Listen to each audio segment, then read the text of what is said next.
Now, I've just come out of the portal edge and I didn't realise what Dan was up to over there.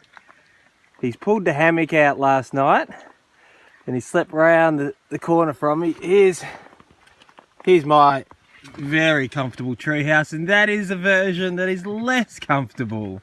Yeah. So Dan's had a raincoat on his face all night, Dan? Yeah, raincoat and water. Oh, nice. Choose one or the other.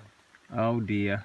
This is the basic version of tree camping. I wonder how wet my boots are. Oh, good. There they are. Oh, dear. Oh, good on you, Dan. One for the team. G'day, Dr Tim Wardlaw. Welcome down to the Southern Forest, a place you know well. Can you describe for the students, in your words, what sort of forest we're in at the moment? Yes, Andrew, we're in it's a wet eucalypt forest. We've got swamp gum, which is Eucalyptus regnans, is the main eucalypt species here. It's got the smooth bark up at the top of the tree, 200 to 300 years old.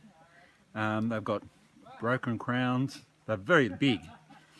In the understory, beneath the canopy of these eucalypts, we've got a rainforest developing. So a lot of trees that grow in Tasmania's rainforest are forming the understory thing. Like myrtle, we've got here a young myrtle seedling is the main species. You have things like sassafras, leatherwood, then a whole lot of little shrubby things. So you've got basically a forest under a forest. And that's all driven by fire. So the eucalypts are here because you get enough disturbance from fire to keep them here. If fire disappears, all these rainforest trees like myrtle and sassafras will take over and they'll form the main forest. So it'll become a rainforest. So fire in this landscape keeps the eucalypt forest the main species, and the rainforest comes in as an understory.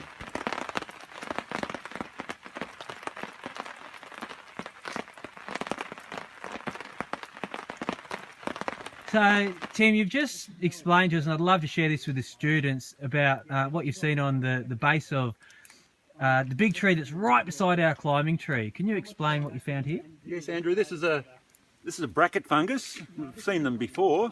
There are lots of different ones. This one you'll only ever see on big old eucalypts.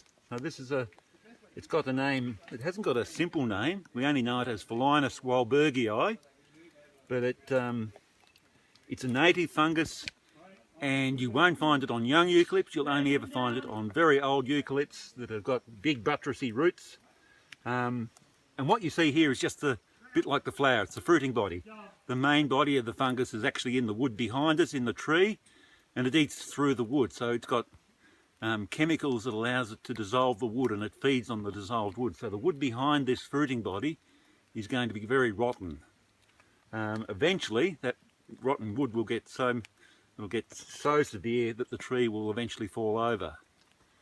Fantastic. So that's one of the ways that big trees can meet their fate.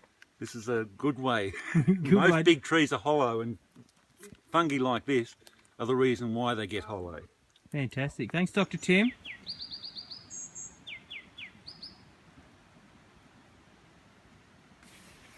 Oh, the toes are getting a bit cold. That sleeping bag's going to have to come out and cover them up in a moment.